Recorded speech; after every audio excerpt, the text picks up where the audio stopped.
Makthal BJP councillor అభ్యర్థి మహదేవ్ది ఆత్మహత్య కాదు, కాంగ్రెస్ చేసిన హత్యగా కేంద్ర మంత్రి బండి సంజయ్ ఆరోపించారు. ఓటమి భయంతోనే బెదిరిస్తున్నారని బండి ఆగ్రహం వ్యక్తం చేశారు. ఎన్నికల తర్వాత కాంగ్రెస్ పై యుద్ధం చేస్తామన్నారు.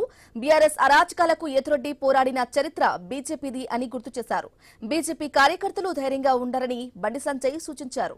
మహదేవ్ ఆత్మహత్యకు కారకులైన కాంగ్రెస్ నేతలను వెంటనే అరెస్టు చేయాలని డిమాండ్ చేశారు.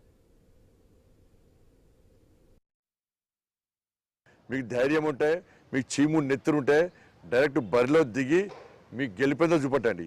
పిరికి పందల లెక్క, సేవ చేసిన లెక్క, చాతగానో లెక్క ఇప్పుడు భారతీయ జనతా పార్టీ కార్యకర్తలను వేధింపులకు గురి చేస్తే ఇవాళ తగిన గుణపాఠం చెప్తాం. భయపడే ప్రసక్తి లేదు. మీ ఏం కాదు, కాంగ్రెస్ పార్టీతో ఏం కాదు. ప్రజలు రోడ్ల మీద తిరిగే పడే పరిస్థితి ఉన్నది. తిరుగుమని రాష్ట్ర ముఖ్యమంత్రిని తిరుగుమని చెప్పి రోడ్ల మీద తిరుగుమని చెప్పాను. మీ మంత్రులను రోడ్ల మీద తిరుగుమని చెప్పాను. రాళ్లతో కొట్టే పరిస్థితి వచ్చింది తెలంగాణ రాష్ట్రంలో. ఈ ఎన్నికలు వస్తాయి పోతాయి.